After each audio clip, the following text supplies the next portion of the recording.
the opening speech. Please welcome Associate Professor Dr. Supandi, the Dean of Faculty of Education, Mathematics, Sciences and Technology Information from Universitas Persatuan Guru, Republik Indonesia, Semarang.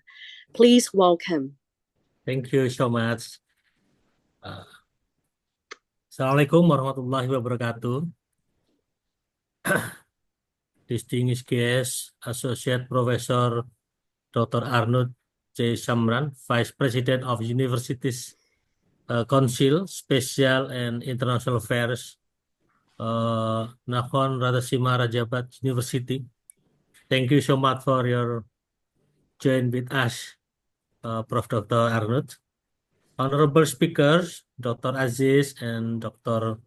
Natargam, esteemed lecturers, researchers, and students from Indonesia and Thailand. Ladies and gentlemen, first and foremost, let us express our deep gratitude to God Almighty for it is by His grace that we are able to gather here today, May 20, 2025, for the International Joint Lecture Series in Biology and Biology Education, meaningful academic collaboration between higher education institutions from Indonesia and Thailand. Ladies and gentlemen, this event is a clear manifestation of our shared commitment to advancing the internationalization of higher education, particularly in the field of biology and biology education. Throughout the forum, we seek to foster cross-border academic collaboration, exchange knowledge and experiences, and explore innovation that respond to the scientific challenge and development. I would like to extend my sincere expression to all the speakers who have made time to share their expertise, and to the organizing committee for their dedication and hard work in making this event possible. I also warmly welcome all participation from both Indonesian and Thailand who are joining this lecture series with enthusiasm and an eagerness to learn.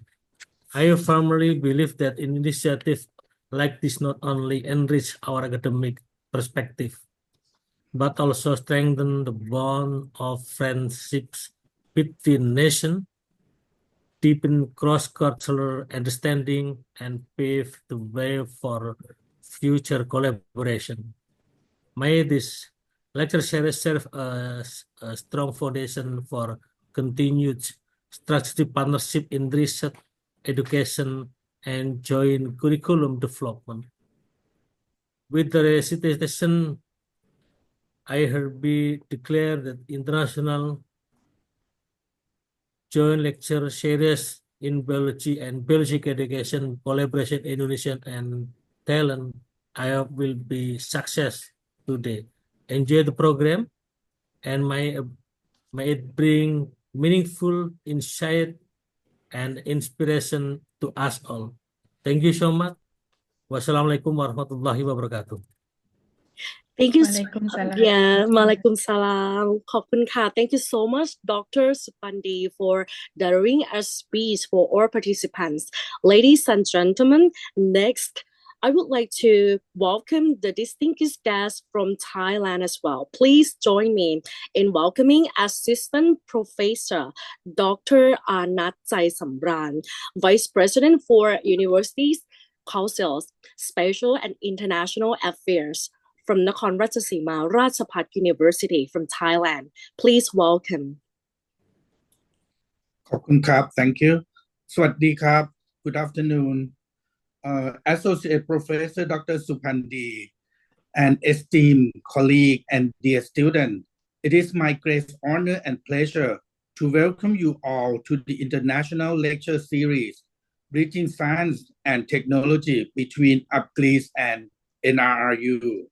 This event marked an important step in strengthening the academic collaboration between our two institutions through the exchange of ideas, research, and experiences. We not only enhance our knowledge in the fields of science and technology, but also build lasting friendships and networks that transcend borders. I would like to express my sincere gratitude to the Faculty of Education of Mathematics, Sciences, and Technology Information, UPGRIS, Semarang, Indonesia, for their collaboration and dedication in making this event possible. I am also proud of our speakers from NRRU who are here to share their valuable expertise. May today's and tomorrow's sessions inspire us to pursue innovation, foster academic excellence, and open doors to further international cooperation. Thank you very much. ขอบคุณมากครับ Thank you so much, Dr. Natsai Samran, the Vice President for Universities Council, Spatial and International Affairs from NRRU Thailand. Ladies and gentlemen, before we start for the speaker session, let me invite all of you turning on the camera, and we're gonna have a group photo together by capture the screen. Please welcome.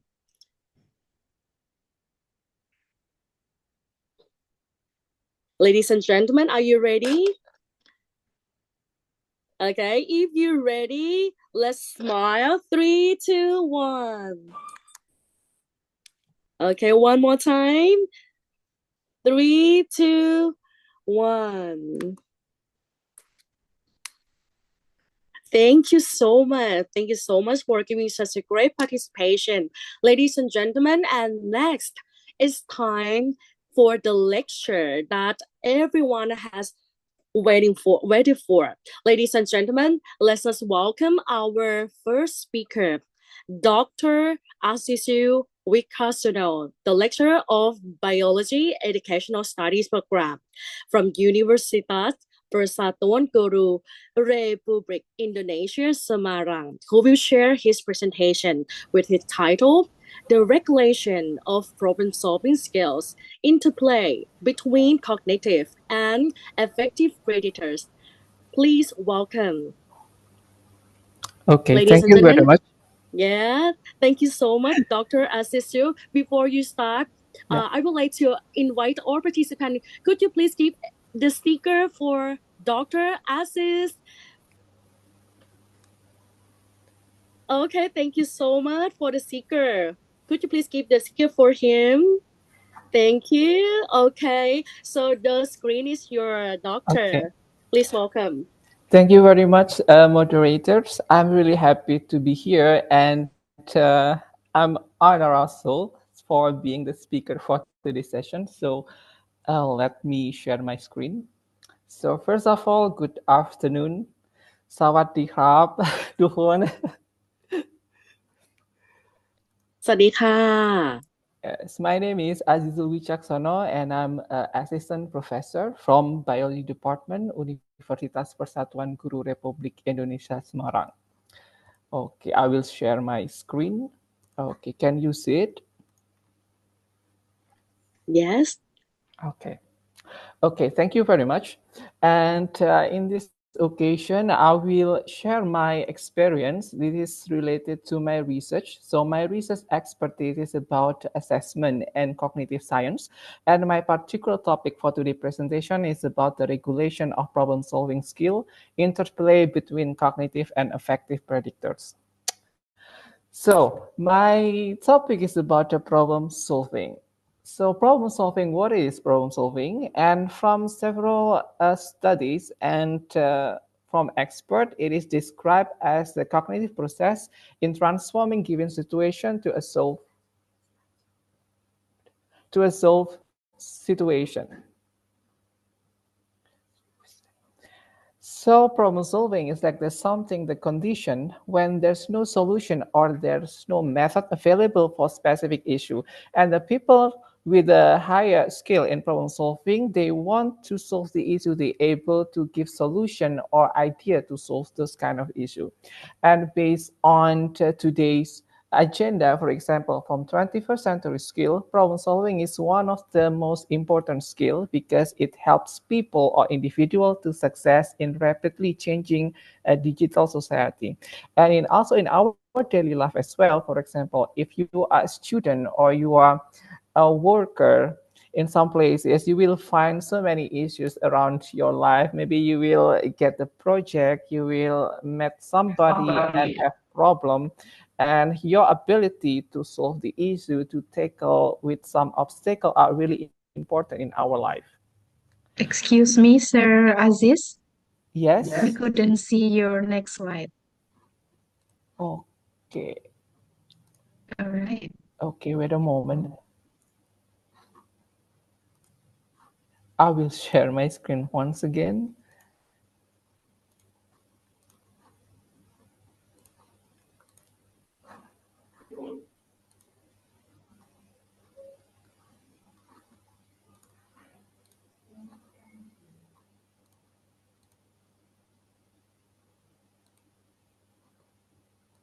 Okay, how about now?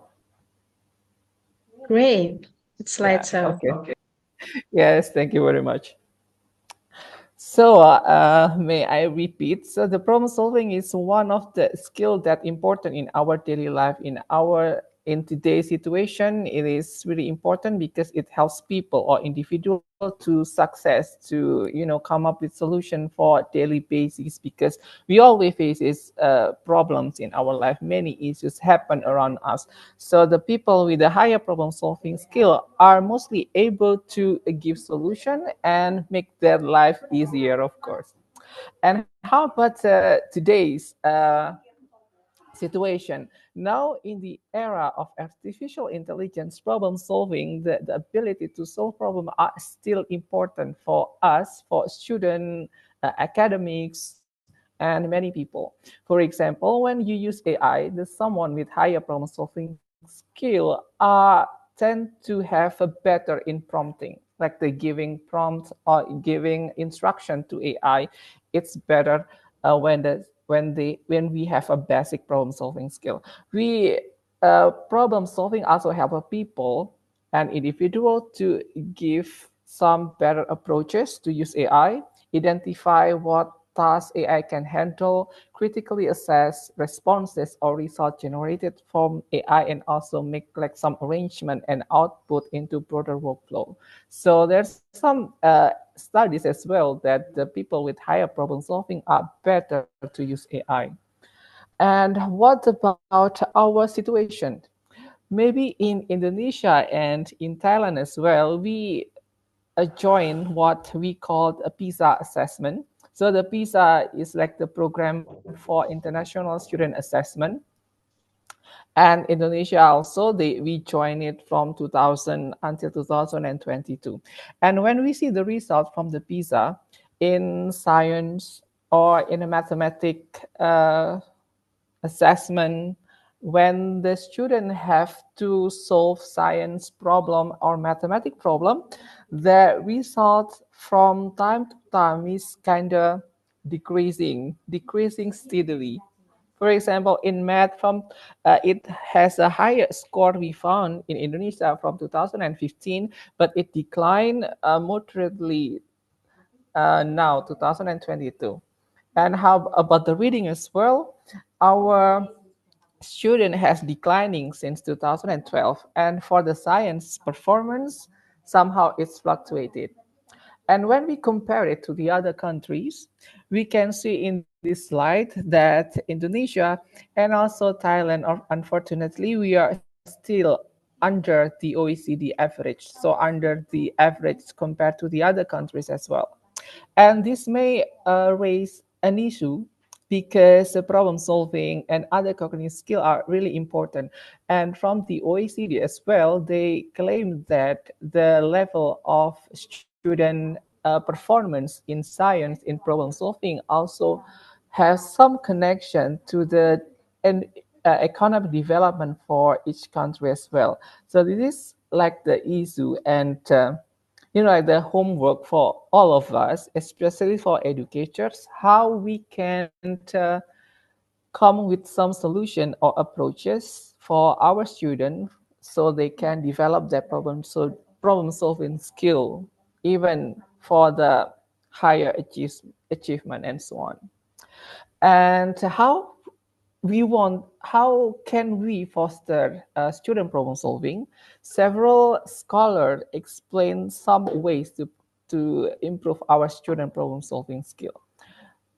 One, we can investigate the profile of our student because we know that each student have their own differences. So individual differences, for example, we cannot, teach a student from Indonesia in a similar way to Thailand. Maybe if we teach in a similar way, the result will be different if possible. So it is really important to investigate student profile, student differences, because every country, every ethnic, and every people have their own background, they have own potential, they have own, motivation and so on. So investigating individual differences will help for us, like the educators or teachers, to improve student problem solving skill.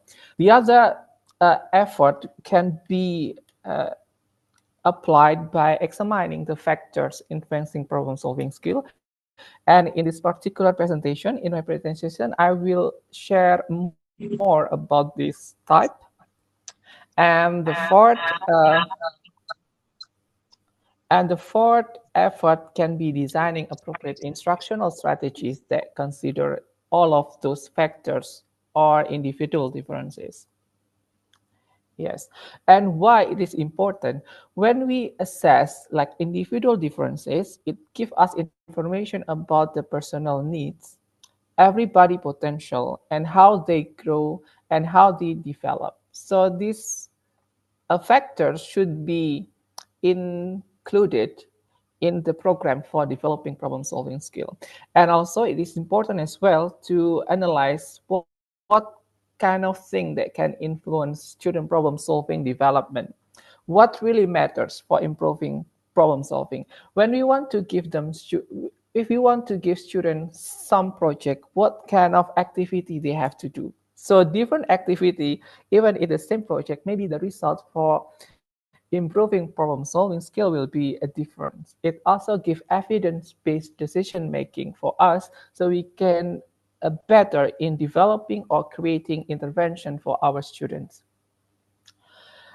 Related to some factors or predictors for problem solving, several prior study already conducted. For example, from Hayes 2010, Molnar 2013, Stedro 2015, they explained that problem solving are affected by what we call inductive reasoning. So if you want to know what inductive reasoning, this ability to detect generalization, rules, regularities, irregularities. So a student, when they want to improve inductive reasoning, they have to analyze the differences, the similarities between two situations or between several situations. And some studies as well explain that problem solving are affected by prior knowledge. So knowledge and competency have a good influence through problem solving. Like example, when we solve problem solving in environmental problems or in informational technology, IT issues, someone who have like the good, better knowledge or better information for the particular topic will tend to easily solve the problem compared who don't have those kind of background knowledge. And also there are non-cognitive factors as well, like the attitude, motivation, gender differences, socioeconomic status also stated to have a good influence for problem-solving skills. And in the present study, this is what I did in my few research project, and we found the gaps. For example, in Indonesian context, there are few comprehensive studies about problem-solving assessment and measurement. So we don't know exactly how our student proficiency in problem-solving. When we ask, for example, we look at the PISA result, they have specific assessment from problem-solving, but unfortunately for Indonesia, we didn't join the problem-solving assessment. We are mostly for literacy, science, and math problem-solving. And in global research, some study also investigated the connection of variable to problem-solving, but some of the study, most of study have the research, they only study those variables as individual predictors separately, not all of them in the same situation. So my research aim, we want to assess our student problem solving in Indonesia and explore the impact of some cognitive and non-cognitive variable to problem solving. For my research, I involved 1,243 high school students from 10 grade schools located in Java, in Central Java, Indonesia. So among our participants, 457 are males and the rest 786 females. And my participant around 16.7 years old. And for this research, we have several instruments to assess problem solving and also for the cognitive and non-cognitive factors. And all of items we provided in Bahasa Indonesia and we send to the student with the online platform. So the student usually fill out the question and test questionnaire in their school under the supervision of their teachers. And for the data analysis, we conducted validity and reliability analysis. So to check whether our instruments are valid or not, we performed what we called confirmatory factor analysis and Cronbach alpha McDonald omega reliability analysis. And if you want to know how much the influence or the contribution for each variable or each predictor to problem solving, I use SAM analysis, structural equation modeling, and of course SPSS and AMPLOS software included in our research. And this is the example of my assessment instrument. So for assessing problem solving, we use what we called micro DYN. This assessment developed by UPGRIS from Germany. So this assessment is like the online assessment. It consists of two different types of activities. The first activity is about knowledge acquisition. So we have some screen here. You can see in the left part, we have Topax and FOBA. This is about the, what we call that, the colors powder. So we have two different color powders and the right part, brightness and fluidity. So in this test, students have to identify how many color powders and what is connection to the brightness and the fluidity of the result. So it's kind of figured out what the connection between the left part, this one, input variable and output variable. So if they can explore the system and find out the connection between those variables, we can say that they have a good performance in knowledge acquisition. And the second part for problem-solving assessment is about knowledge application. So the student has tried to reach out specific value in their output variable. So they have to find out how many and with specific value for each input variable so they can achieve the desired value in the output variable. In this stage, we call it knowledge application. Usually these tests also used in a PISA test as well, but it has a different, different theme and different context. And these tests have a good validity result and good reliability results. So all of my assessment for this type of problem solving, I can say that the test is valid.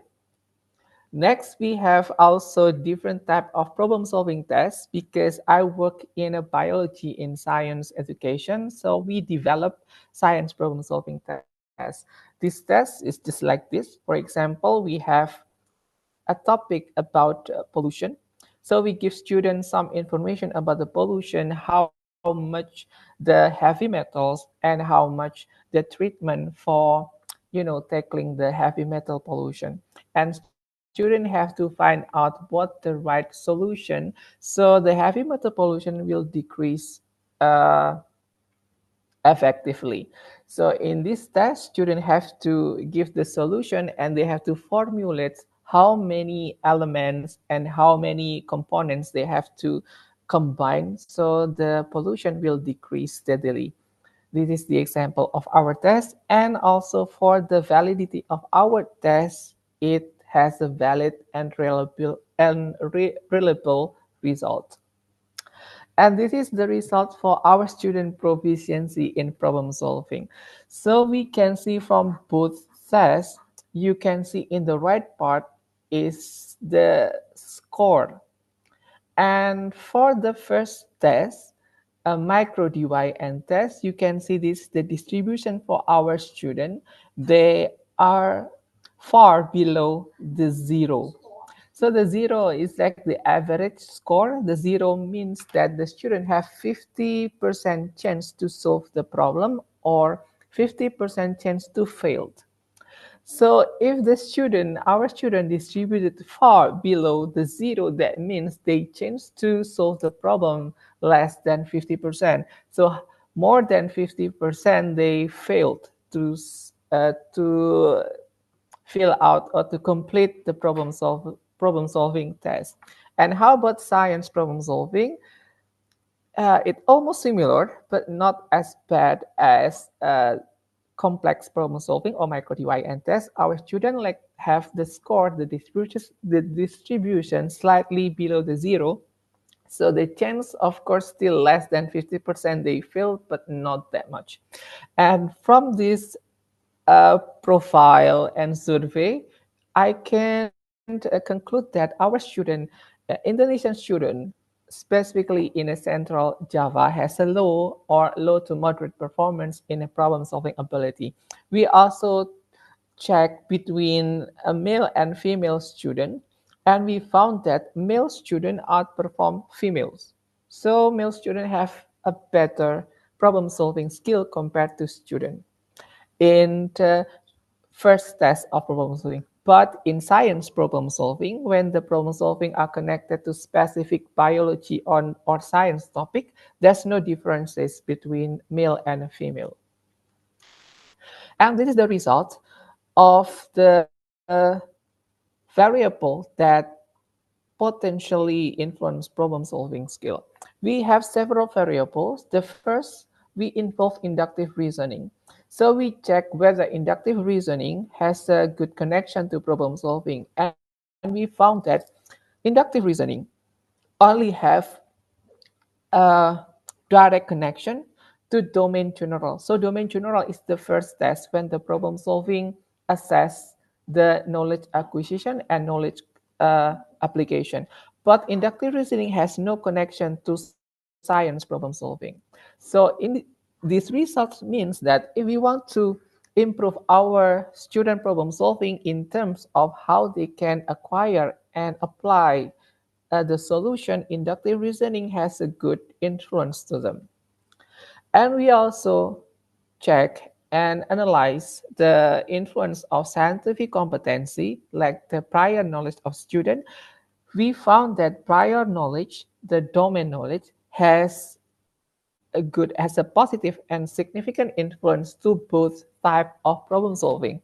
So this result implies that when we want to solve a problem, whether in science topic or in a more general topic, the background knowledge, the competency, the cognitive process are really important. We also try to analyze whether the attitude and student motivation also influence problem-solving skill. And we found that for attitude and motivation, they have positive influence. They have significant influence to domain general. But the influence to science problem solving is not significant. But still, even if it's not significant, they have like the, like a relatively not a bad connection. So we can imply that when we want to improve problem solving skill, we still, it is important to consider student attitude and student motivation as well. And this is the result from our latest publication in 2025. We want to identify the connection between all of those variables at once. From the previous result, we can see that inductive reasoning only affect a domain general problem solving, but they have no connection to domain specific problem solving, to a science problem solving. But when we combine inductive reasoning with the prior knowledge, both factors, both variables together can have a good influence to problem solving, either in domain general or in science problem solving. Even if inductive reasoning, for example, have no connection to science problem solving, when we combine inductive reasoning and domain specific and knowledge about science, the student ability to to acquire problem solving, science problem solving, are better compared to the one who learn inductive reasoning alone. So from this study, we can have some conclusion and implication.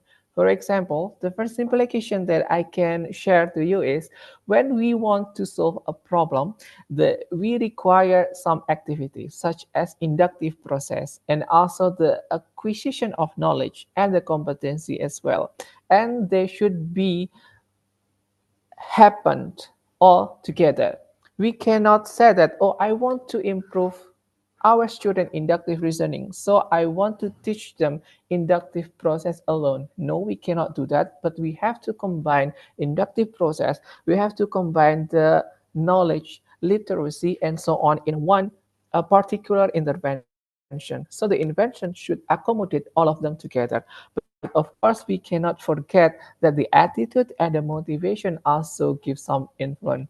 So when we want to train students problem solving, we have to still consider their motivation by giving them something that motivate them and make them give, like they show like the good attitude. So maintaining effective factors also essential during problem solving process. And that's why educational practices should incorporate both problem solving aspects. So we could incorporate all of those factors all together. Instructional programs should apply all of them together without, like denying one or several components.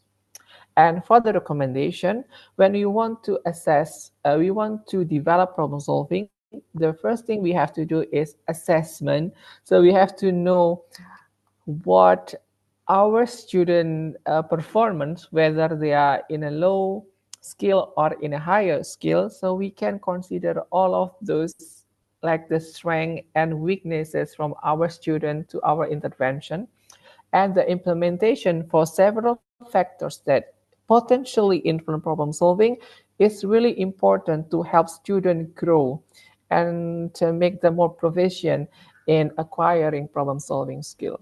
Of course, despite all of those variables, discovering and analyzing other factors may give some contribution for further intervention in problem solving. For example, maybe you can involve some creativity or metacognition.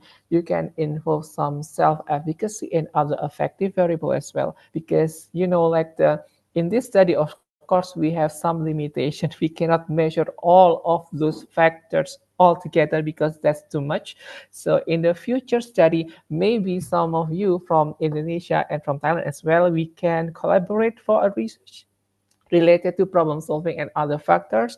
It's really we still have there's open opportunity, the huge opportunity to discover what kind of other factors that may influence problem solving for our student in the future. And this is my references. Thank you very much. So for other questions and inquiries, you can contact me through my email. Thank you. Thank you so much. Thank you so much, Dr. Asisu, for giving such useful and beneficial lecture for all participants. So according to his presentation, ladies and gentlemen, we have learned a lot, and we have seen that there are many research instrument and also like the new knowledges about this, ladies and gentlemen, from his study. So we gain a deeper understanding actually of how both cognitive and affective factors contribute to students' problem-solving abilities as well. So his about his highlight about this presentation, about his lecture, the inductive reasonings significantly support students in domain general problem solving, and also where they apply knowledge across different contexts. Ladies and gentlemen, meanwhile, the attitude has a positive effect, but surprisingly, the motivation may not always lead to better performance. Ladies and gentlemen, Dr. Aziz also remained as that the effective problem solving requires more than just intelligence, and involves emotion and also mindset and supportive instructional design as well. And finally, with these key insight in mind, let us now continue with our next speaker, who will explore the development of pre-service teacher through collaborative learning practice. But ladies and gentlemen, if you have any question for Dr. Asisu, so you can prepare and ask him in the Q&A session after the session of Speaker 2's lectures. Ladies and gentlemen, and now let me invite the speaker to Assistant Professor Dr. Nathakan Satsongneun, the lecturer of Faculty of Science and Technology in Biology program from Nakhon, Ratchasima, Rajabhat University, Thailand, who will present the development of pre-service teacher skills in promoting classroom discussion with collaborative learning communities. Please welcome Dr. Nathakan Satsongneun. ค่ะสวัสดีค่ะ Good afternoon, everyone. Let me share my slide. Wow, so excited to be here today. Okay.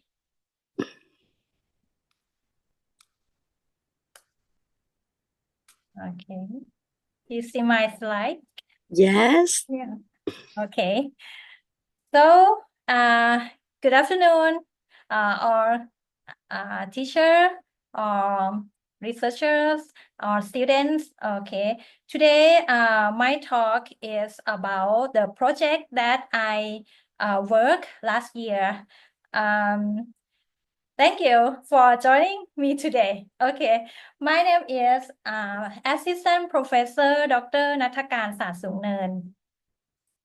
I am a lecturer at the Biology Education program in the Faculty of Science, Nakhon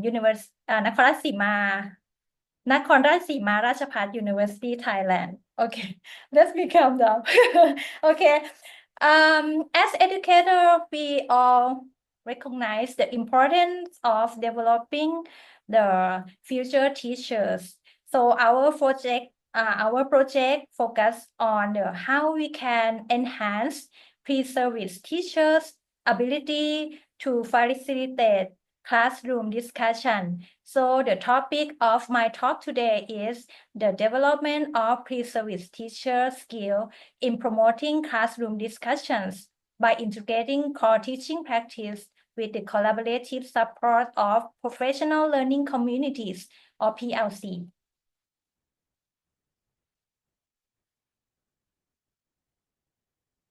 Next. Okay.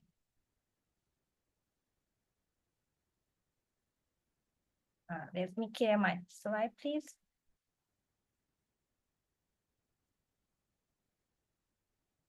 Wait a minute. Okay. Now move to the outline of my talk. What I will be covering today is, first, I will discuss the importance of classroom discussions in education, and then I will explain core teaching practice and their roles in teacher development. Next, I will share how we integrated the PLC or professional learning communities in our pre-service teacher educational program. And then I will present the results of my project. And finally, I will discuss the evaluation and impact of our approach.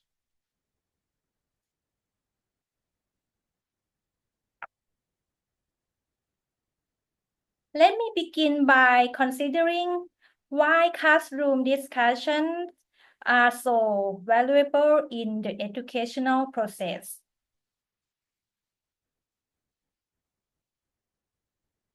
Effective classroom discussions facilitate critical thinking and deeper understanding among students. When students verbalize their ideas and engage with different perspectives, they process information more thoroughly and develop more sophisticated understanding of the content.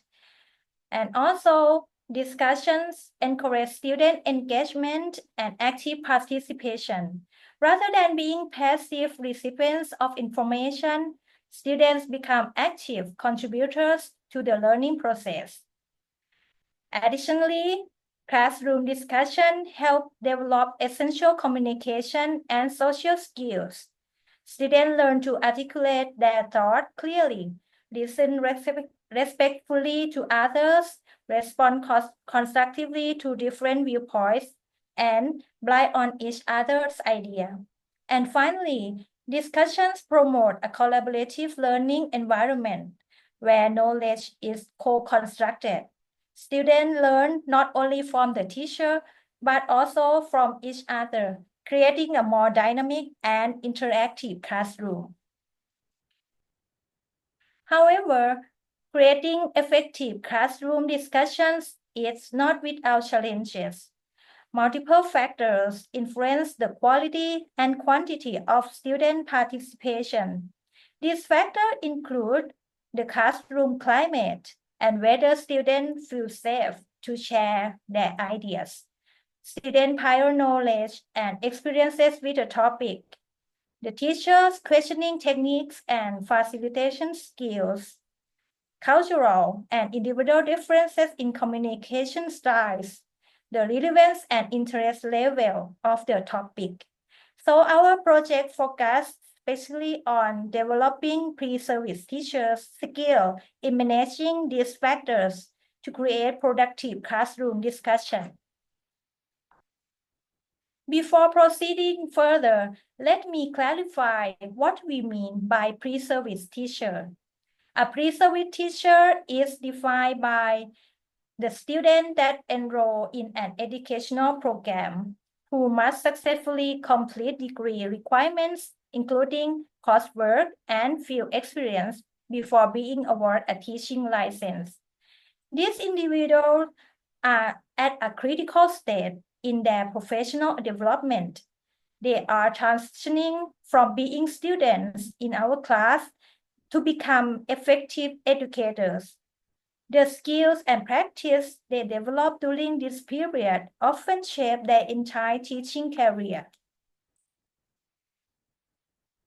Today, I would like to present our project that has been done during January to October in 2024 in the title of The Development of Pre-Service Teachers to be Innovators by Integrating Core Teaching Practice. This project was supported academically and financially by the Southeast Asia Minister of Education Organization Regional Center for STEM Education, or SEMIO STEM Ed Thailand, and also my university, the NRRU. Our project emerged from the recognition that facilitating productive classroom discussions is a complex skill that many pre-service teachers struggle to develop without explicit instruction and practice. The project involved university and school collaboration, enhancing science teaching practice through structured mentorship. A key component was the adoption of new technique, methodologies, and systematic lesson planning approach. We emphasize evidence-based practice that have been shown to promote student engagement and learning. We focus particularly on developing skill in analyzing and responding to student thinking. Pre-service teachers learn to listen carefully to student ideas, identify misconceptions, and build on student contributions. The ultimate goal was to increase student engagement, critical thinking, and teamwork inside classroom through improved teaching practice. Our project has three main objectives. First, to develop pre-service teacher. As you see in my picture, this is my supervisor. To develop pre-service teacher management skill with a focus on facilitate classroom discussions. We wanted our future teachers to move beyond traditional lecture-based instruction, like this picture, to more interactive and student-centered approach. And second, to update and renew skills for in-service teacher, as you see in this picture, who serve as the mentor in this project. This creates a two-way learning process where experienced teachers also benefit from exposure to new methodologies and perspectives. And third, to create a sustainable teacher development network between school and our university. This network would facilitate ongoing professional growth and collaboration beyond the duration of the specific project. We work with 94 pre-service teachers in science education students across the major of biology, physics, chemistry, and general science. These pre-service teachers were paired with 69 mentor teachers across 34 schools. The mentor teachers provide guidance, feedback, and models for effective practice. Additionally, 35 university supervisors, this is me, were involved in the project, offering academic expertise and helping bridge theory and practice. This diverse group of participants create a rich environment for learning and collaboration, with multiple perspectives contributing to the development of teaching skills. Central to our project was the concept of core teaching practice. Core teaching practice are central to daily work of teaching, are critical to support student learning, and are fundamental to develop other more complex practice. Core practice provide a common language to describe the work of teaching, rather than focus on abstract principles or general theories. Core practice identifies specific high-level action that teachers take to promote student learning. Let me share some examples of core teaching practices. First, elicit student thinking. This involves asking questions and creating opportunities for students to share their ideas and reasoning. Second, providing instructional explanation. Clear, accessible explanation of concepts and procedure are essential for student understanding. Facilitating productive classroom discourse. This involves managing discussions so that they remain focused, inclusive, and intellectually productive. Teaching clear routines for managing transitions. Smooth transition between activities, maximize instructional time, and maintain a productive learning environment. And also communicating with parents. Effective parent communication supports student learning beyond the classroom. And for science, especially practice might include helping students identify testable questions for inquiry.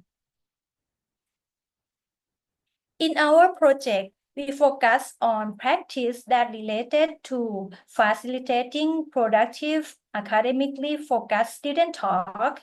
These include, first, planning and launching a science task in a way that engage students and set the stage of productive discussion. Second, eliciting student thinking through effective question techniques. Third, interpreting and responding to student thinking in a way that extend their reasoning. And finally, facilitating classroom discussion that builds toward important science concepts. These practices work together to create a classroom environment where student ideas are valued, explored, and built upon. And one more of the most important thing is in our approach was showing, not telling. Rather than simply describe effective practice to pre-service teachers, we provide the concrete demonstration and model. As you see from this picture, they're watching the YouTube video of good example of facilitate classroom discussion teacher. And similarly, we emphasize trying out, not listening. Pre-service teachers need opportunities to practice these skills themselves, not just hear about them or observe others. This approach aligns with research on how complex professional practice are best learned through a combination of observation, guided practice, and reflection. Next, we move to the framework for teaching practice that was being done when the pre-service teachers were at the third year at the university. Our project was guided by 5-component framework for teaching practice, including the first step, representation or seeing. The second step is composition or breaking apart. The third step is approximation or trying out. The fourth step is feedback. And finally, decomposition. In the representation or seeing step, we provide opportunities for pre-service teachers to observe multiple examples of skill performance of practice. This might include video on the YouTube of expert teachers or live demonstration by mentor teachers. The second step, decomposition or breaking apart, we unpack complex practice into distinct components, helping pre-service teachers understand the specific moves that make up effective teaching. Let me give you an example of how this works in practice. When observing experienced teachers facilitate discussion on the video, pre-service teacher would note both the teacher moves, what teacher did, and the purpose of the move. Why teacher did that? These help them connect the specific action of instructional goal. And the third step, approximation or trying out, we created opportunities for pre-service teachers to try out practice in safe setting in the classroom, where mistakes were viewed as learning opportunities rather than failure. The fourth step is feedback. Pre-service teacher received specific constructive feedback on their attempts to implement core practice. And finally, recomposition. We help pre-service teachers put the pieces back together, integrating distinct components into fluid, responsive teaching practice. A key innovation in our project was the integration of PLC, or professional learning communities, into pre-service teacher education. PLC are collaborative group of educators working together to improve teaching practice and student learning.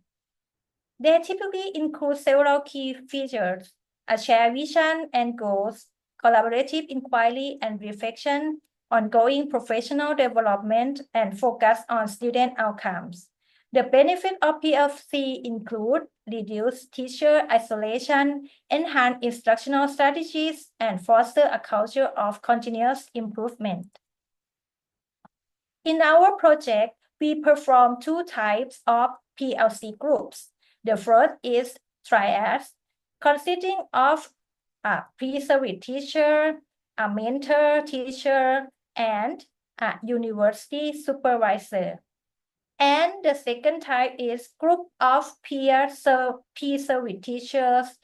They are friends in a university and also a university supervisor here.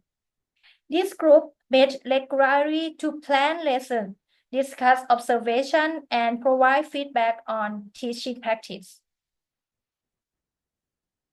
Our project implementation follows several key steps. First, we organize meetings to explain the project mentor, teachers, and university supervisor to ensure that all participants understood the goals and approach. Next, we train mentor teachers and university supervisor on how to use core practice in learning management. This creates a shared understanding and language around the practice we are targeting. Then we establish regular PLC meeting between pre-service teachers, mentor teachers, and university supervisors to comment on teaching plan. These collaborative planning sessions help pre-service teachers develop the ability to design lessons that incorporate core teaching practice. And finally, we implemented an open class approach where pre-service teacher taught lessons in the school that were observed by their mentor, is the mentors and supervisor from the university, followed by feedback the sections. They created a cycle of planning, practice, feedback, and reflection. Now let's move to the result of our project. In terms of the ability to design learning activities that integrate core teaching practice, pre-service teachers score an average of 9.57 out of 10 as evaluated by both mentor and the supervisor. This indicated a high level of success in helping pre-service teachers learn to plan lessons that incorporate effective discussion techniques. For the ability to manage learning that integrate core teaching practice, we found that pre-service teachers score an average 17.69 out of 20. This suggests that pre-service teachers were not only able to plan the effective discussions, but also implement these plans successfully in the classroom. These quantitative results were supported by qualitative observation of improved classroom practice, which I will discuss next. We evaluate the impact of our project that extend to multiple stakeholders in the teacher education process, including 7 pre-service teachers, 6 university supervisors, and 11 mentor teachers by in-depth interviews about the project impacts using a structured questionnaire. The result found that for student teachers or pre-service teacher, we observe enhanced learning design process with greater focus on student needs. Increased use the open-end questions to encourage student expression, better connection of knowledge to real-life application and daily situation, improved development of critical thinking opportunities, and allocation of more thinking time for students, promoting classroom discussion. For the mentor teachers also experience transformation in their practice. They had opportunities to improve their own teaching skills in content explanation and classroom management. Many transition from traditional board-based teaching to more active-based approach. They implement, discuss promoting questions and techniques for drawing out student ideas. And they develop more engaging and interactive teaching methods. The impact on K-12 students was also significant. We found that increased enthusiasm in learning and question answering activities, more enjoyable learning experiences, observable behavior change toward active participation, and enhanced ability to respond to questions and engage in discussion. And finally, the project strengthens collaborative networks in teacher education. We saw strange interactions between mentor teachers and student teachers. Professional network between school mentors, teachers, and university supervisors. There were increased opportunity for sharing teaching perspectives and opinions. A more collaborative approach to teacher preparation emerged through regular consultation. In conclusion, our project demonstrates the value of integrating core teaching practice with the collaborative support of PLC to develop pre-service teacher skills in promoting classroom discussion. By focusing on specific high-level teaching practice and providing structured opportunities for observation, practice, and feedback, we can help future teachers develop the complex skills needed for facilitate productive classroom talk. The professional learning communities we established created supportive environment for this learning, connecting pre-service teachers with experienced educators and university experts. The impacts of this approach extend beyond pre-service teachers themselves to mentor teachers, K-12 students, and the broad educational community. As we prepare the next generation of science teachers, approach like this can help ensure that they enter the professional ready to engage students in the kind of rich, meaningful classroom discussion that promote deep learning and understanding. Thank you for your attention. I will be happy to answer any question that you might have. Thank you.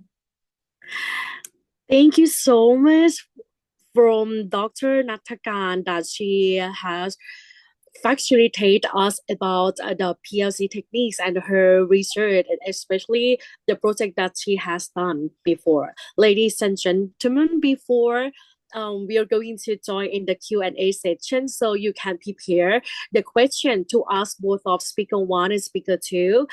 Before we go in there, I would like to conclude the key points from Dr. Natakan that she has presented to us before.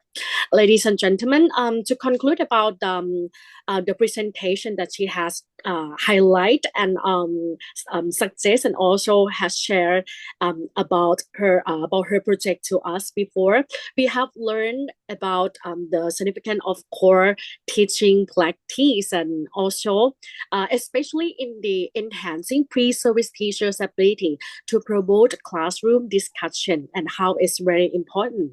Ladies and gentlemen, through professional learning communities, as we know, in the short name is PLC. So it's structured mentorship and also collaborative effort between universities and schools. The project successfully empower pre-service teachers as well, especially for mentor teachers and also the students. And also the key impacts include improved critical thinking and classroom engagement among students, and also transformation of teaching methods by mentor teachers from traditional to interactive approaches, and also strengthen collaboration and professional networks in teachers' education as well. Ladies and gentlemen, the impact of the key impact also include the enhanced ability of pre-service teachers to plan, launch, and reflect on classroom practice through guided core practice as well. And this project exemplify how evidence-based instructional development can uplift the entire ecosystem of teacher education as well. And now, before we start for the Q&A section, so I would like to invite Dr. Aziz as well to turn on the camera and also turn on the microphone and join with the speaker too as well from Dr. Natakan. And now, ladies and gentlemen, it's time to ask the question from both of lecturers. Please welcome. Anyone who would like to ask a question, you can feel free to ask by raise your hand. You can see the you can press raise your hand, or you can type the information into the chat box as well. Please welcome. สำหรับท่านใดนะคะที่มีคำถามนะคะอยากจะถามท่านวิทยากรก็สามารถนะคะยกมือเปิดไมค์ตอบนะเปิดไมค์ถามได้เลยนะคะแล้วก็สามารถที่จะพิมพ์คำถามเข้ามาในแชทบ็อกซ์ได้เช่นกันค่ะ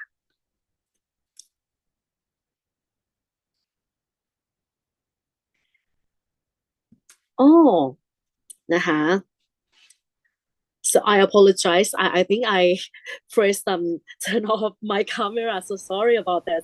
All right, ladies and gentlemen, any questions? If you have any questions, so feel free to raise your hands and turn it on the microphone and ask our speakers.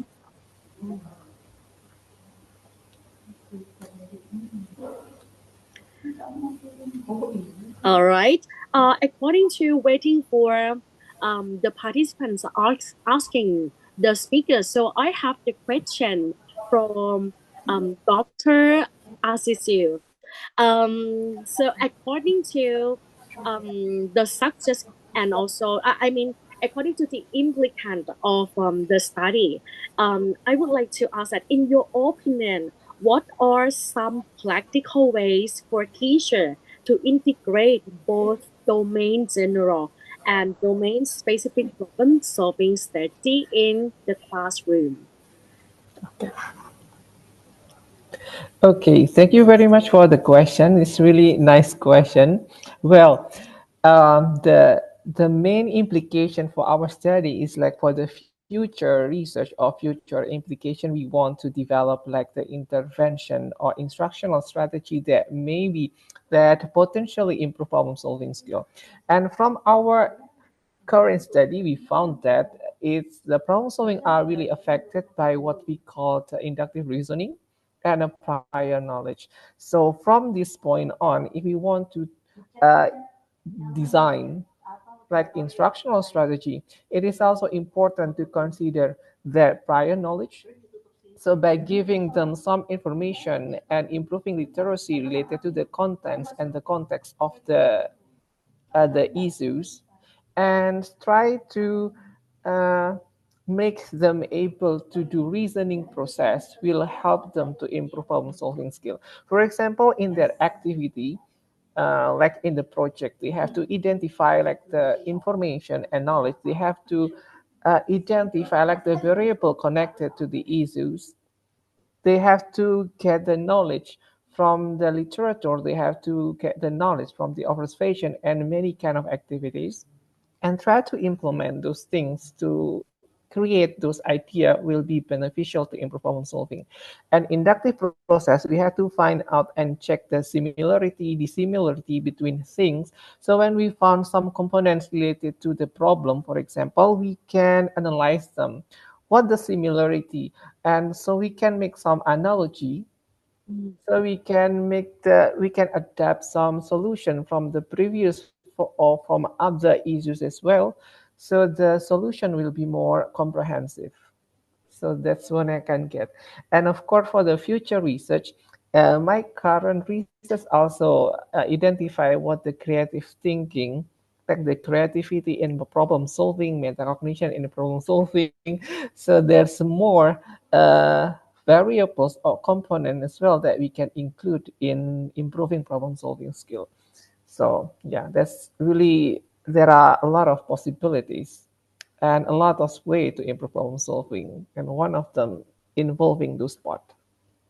Thank you so much, Dr. Aziz. You give such clearly suggestion for us about this question, and we still have another questions as well. But now let me move to ask Dr. Nathakan for the question. And so what the challenges did pre-service teachers face at the beginning ครูฝึกสอนเนี่ยค่ะพบกับความท้าทายด้านใดบ้างในช่วงเริ่มต้นของโครงการคะอาจารย์ I think the first thing that pre-service teacher has to deal with is how to manage the classroom. That because they don't have the experience of teaching. Because when they are in university, we have the like model classroom that their friends are students. So when they go to the real school, they have to manage differently, and then they have to include the other approach and every classroom management techniques together. So I think the first thing for them at the first week, and then after that, when they know their children, they can choose or do other activities fully. Yes. Thank you so much for such a great suggestion. Especially, it's very beneficial for the student teachers, not only for biology program student, but also another major as well, because it's very important to prepare yourself for the internship and face off and deal with many problems that you have to see as a teachers as well. Thank you so much, Dr. Nathakan, for sharing us, for answering the question clearly, and it's really significant for all participants to receive it. Ladies and gentlemen, and now anyone who would like to ask our speakers from both speaker 1 and speaker 2, you can turn on the microphone and ask them right now. Please welcome. Can I ask some questions, Dr. Sisu? Oh, okay. Yeah. Yeah, absolutely. I interesting with the inductive reasoning and what kind of approach that normally you use in your country to promote the listening of students by using the inductive reasoning. Okay, thank you. What a great question. Well, the practice in Indonesia, usually we use like the project-based learning, something like that, problem-based learning. Yeah. But during problem-based learning or project-based learning, it is important to insert and involve reasoning activities. So how we can involve a reasoning activity during the project, for example, when the student try to analyze the problems, for example, we present them like the problem, like the environmental problem or pollution. So the first reasoning activity we can ask students to analyze the components, like the variables that involve in those issues. For example, in the pollution, there are variables from a chemical perspective, a biological perspective, social perspective. So we have to analyze those components. We have to check the relation and the connection between all of those components.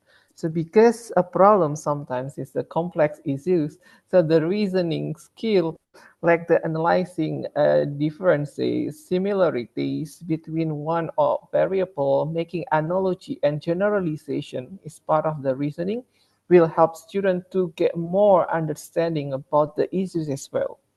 So if they can't understand the issue from different perspective, from different point of view, when they try to develop solution, it will be more comprehensive. So not only addressing one or two solution, but they can generate more solution. So the ideation for the solution and the accuracy as well, I hope it can increase by those supporting activities, reasoning activities. Thank Yes, you. I hope we can answer your question. Thank you so much, Dr. Asisu, and thank you so much, Dr. Natakan, for asking the question. And now I've seen many participants raise their hands. So now we have Mr. Wisanu, Miss Angelica, and Miss Saifa. Yeah, raise your hand. So maybe we can start with Mr. Vishnu first. Yeah, you can turn on the camera and also turn on your microphone and ask both of speakers. Please welcome. So thank you. My name is Vishnu, and I want to ask to Ajahn Nat. So I have finished my teaching internship last month, and during my internship, I have some problem in managing of classroom discussion. So some students were not actively engaged, and while others tended to dominate the conversations. And some my class are quiet and they don't want to speak. So my question is, how to make how to managing classroom discussion effectively. Thank you. Hi. Thank you for question. Oh, I miss you so much, you guys. Okay. I think how to, like you said, that someone dominated the class and keep answering and someone keep quietly. I think we have to have the many techniques. Like someone we have the stick of their names to randomly, or sometimes we keep the score or the one who facilitate most, or maybe sometimes we just point to that the name of that student that quietly. I think maybe we have to use different variety ways to like share their answer. I think this is the way that I think we come up when we practice our pre-teaching. Yes. And Dr. Vipanu, do you want to add some? Actually, in this class, we have our teams that question like supervisor at that project. Yeah, maybe you can turn on the camera and turn on the microphone and share about this opinion or these techniques as well. Okay, I would like to share some idea about our experience on the training of our trainee student or the pre-service teacher. I think another factor that may help to promote discussion or more distribute the participant, more participate from various students. One thing is, if we ask the question and it's quiet, maybe you have to observe. Our question may be too big to answer. We have to make it more like a smaller question, make it more easier or step-by-step question, make it decompose or something that we have talked about that. This is another way of that, another approach to me help manage the classroom discussion. This is like an additional technique. Thank you so much, Ms. Vipanu from NRRU, the lecturer from NRRU as well, and she has joined in this team as with Dr. Nathakan as well. Ladies and gentlemen, thank you so much for asking the question, and thank you all speakers for giving such a great answering and suggestion for all participants. But we still have another participant who want to ask the speakers as well, ladies and gentlemen. So let me invite the second participant who raised your hands, Miss Angelica. Please welcome to ask the question. Okay. Hello, Nathakan. Hello. Okay. So, I wanna ask about. First, I would like to share my experience. Back then, when I was doing my internship program as a teacher, I had 2 students with mental disability in my class, and they still need to study together in one class with the other students. So, and based on what I had done, I find that myself do not engage enough with the students that have disability.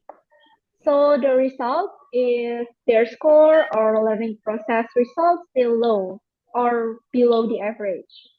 So do you have any suggestion or teaching strategies how to prepare or teach the students with disabilities if I ever encounter them again in the future? Thank you. How cute, Miss Angelica. Yes, your question is about disability and how hard it is.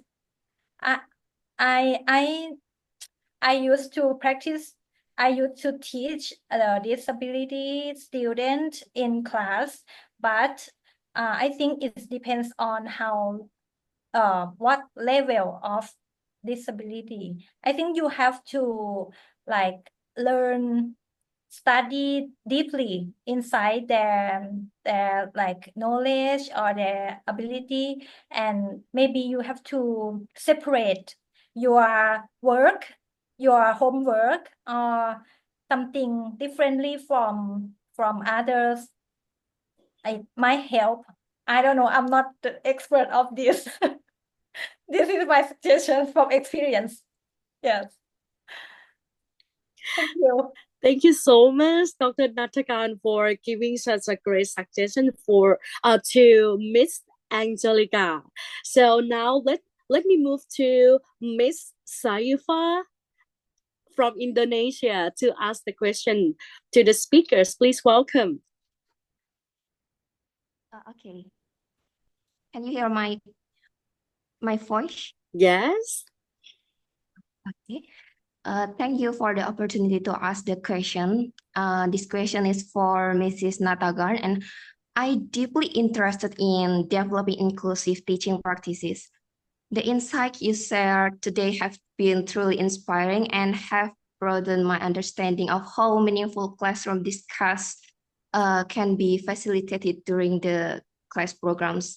And my question is, I would like to ask, how can pro-service teachers be trained to ensure that classroom discussion are inclusive, especially for marginalized or underrepresented students, and how to create a learning environment where all students feel welcomed, respect, support, and able to fully participate?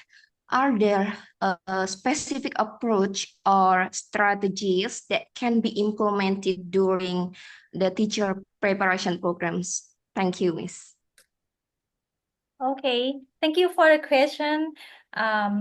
Actually, during I prepare my talk, I don't have time to like in detail about how to do that. But during our project, we use the video from other experts, and we let the pre-service teacher watch the video slowly, very slow, and pause it at a time, and let the pre-service teacher see what the teacher do and try to act like that in our classroom. So we will see the pieces of teaching, the pieces of practice from the beginning, when we launch the task, how to raise the question, how to encourage, how to keep the student time to think, how to respond to their answer, how to connect the answer of one teacher to another, how to like encourage the student to give reason. These each of pieces of practice we practice in the university before go to the school. So the main point is we use the expert VO of good teacher to be example and do like that. And also it's not perfect for one for like one class. Maybe someday you practice only questioning, someday you practice only giving their time, someday you practice how to respond their answer. Every day you practice the small pieces and make it together. Yes, that is our project that have been done. Yes. So, and the approach, I don't think our project need approach. I think this project we like do it naturally every day the same. Yes. So we choose the techniques that we can do it every day in our teaching. Yes. Yeah, that is my answer. Is this clear? Yes, very clear. Thank you. Thank you, Mrs. Thank you so much, Dr. Natakan, for giving such a great techniques for the participants. So, ladies and gentlemen, Are there any participants who would like to ask more question to both of speakers?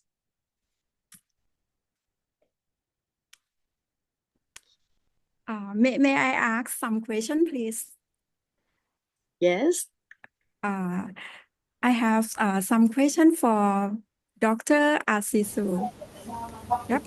I quite interested about ability that can be solve the problem in the classroom, and I just quite confused when today we have a lot of AI that can be help the ability that can be solve the problem, and then in your classroom or in your work, how can you prepare if your student that they usually use the AI for solve or the find the data and the answer that your question. Okay, thank you. That's really great question. Well, actually, today we have a lot of AI tools we can use, not only by students but for many people. And sometimes if we give our student like the question or problem, just type it in the AI chatbot, and the result will be generated really quick. But the thing is, if we want to improve problem solving, that means it involves the students' cognitive abilities, like the intelligence, what they are in their mind, and how they, like the step by step into tackling some issues. If they just like the briefly use AI and put everything and they get the result, they are not solving the problem. They just, you know, just find the solution, not by themselves, but by the system, by the application. In this case, we are afraid that the cognitive ability is not well developed. So how we try to avoid something like that? Well, AI can be good for us, can be good for students to help them to improve problem solving skill. Yes, because literally AI is like the tools to help, for example, like the generating some information or give some clues or anything. Maybe if you want to use AI in our classroom as well, we can use AI as the tools for helping students generating information, for example. And from those information, students can think and make some conclusion or inference by themselves through the result from AI. Because when the student put different prompt or different question to the AI, the result will be somehow different. When the student for example, when student just ask one question and they have two sentences, or student will put 5 sentences, somehow the result generated will be different. It's more comprehensive if the prompt is comprehensive as well. So when somebody tried to put more comprehensive prompt, the problem solving skills, like how they generate information, they put those information in their mind in the question, also one way to improve problem solving skill. So it's kind of vice versa. We can train student how to really put analyze like the component. For example, when we want to solve problem solving, we have to identify the components. So all of those components can be input in one prompt. So when they can analyze the component, like the reasoning skill is analyzing the component, like the similarity variable from the issues. For example, from these particular issues, I can identify 10 variables. I can identify 5 variables that important to this type of issue. And maybe another student can find only 2, only 3. When they put those 3 variable and 5 variable at the same time with the AI, the information generated will be different. That's why reasoning skill, we try to, make student a more responsible, responsive, and more sensitive to analyze the issues by its component and the connection between component, and then they can use AI to help them generate information from everything they can find from those components. So it can help further enhance the solution, not only just typing what the solution and give the result, but when they prompt it, they have to make some reasoning as well. That's what I can say.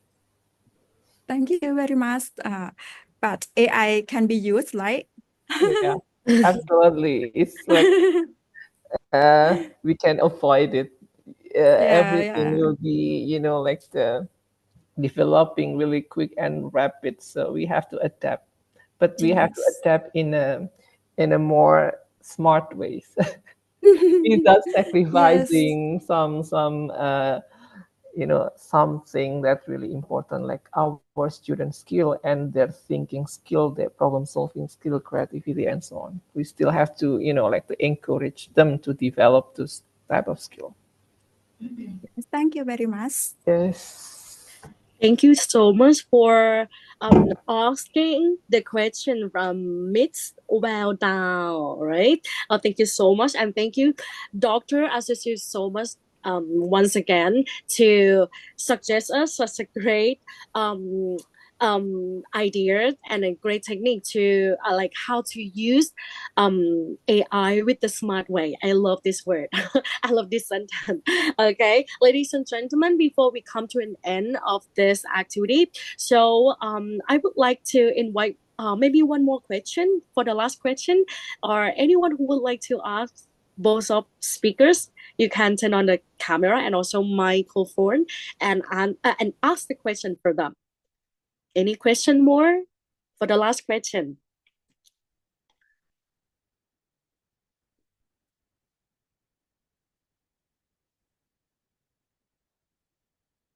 All right.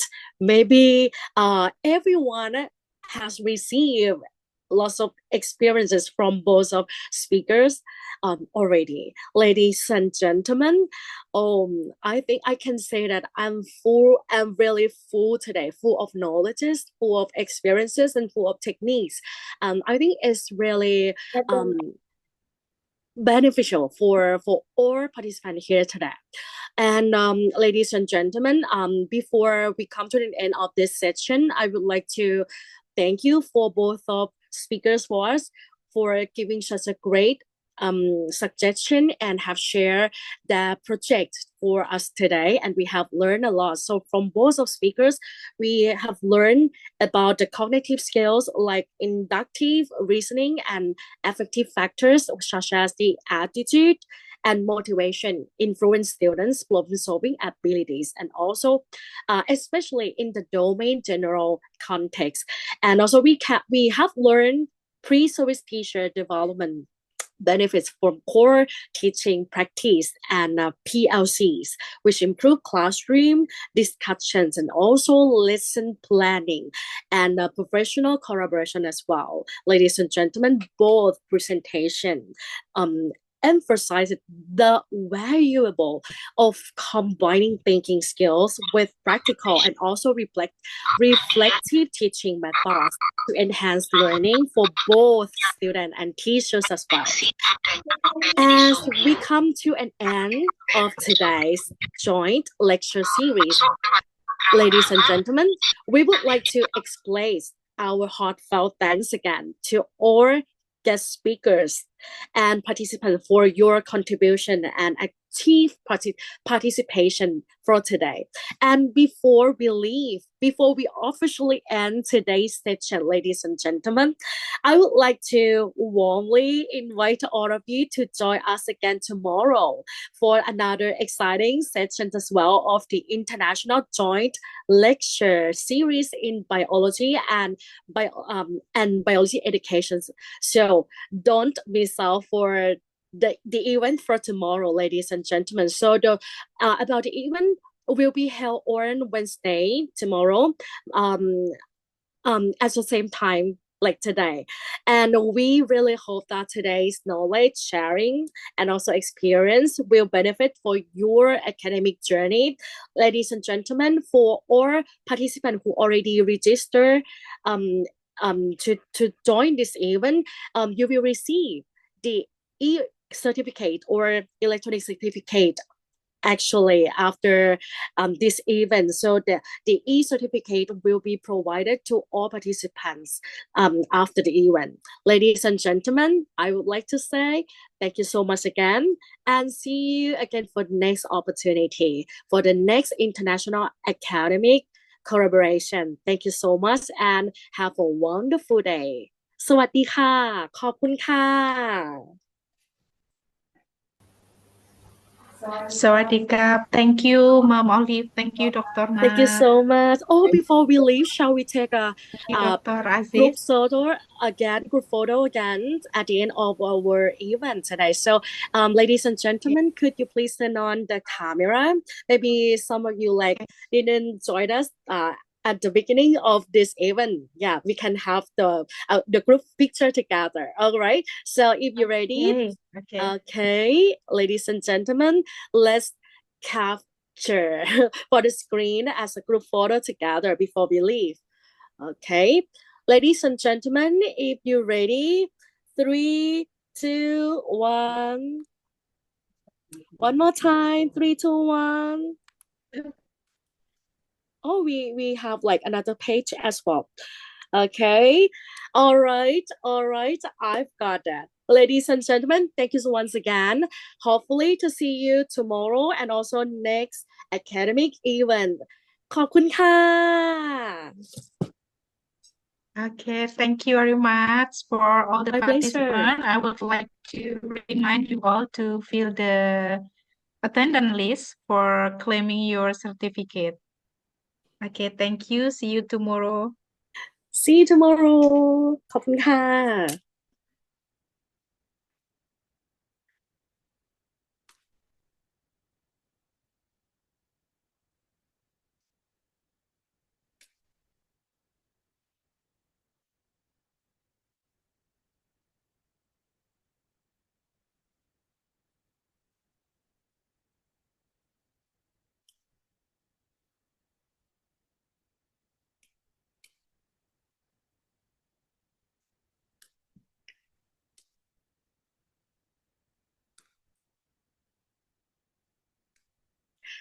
Ladies and gentlemen, so the organizing committee have sent the link to register for both of lectures. So anyone who didn't register before, you can register now.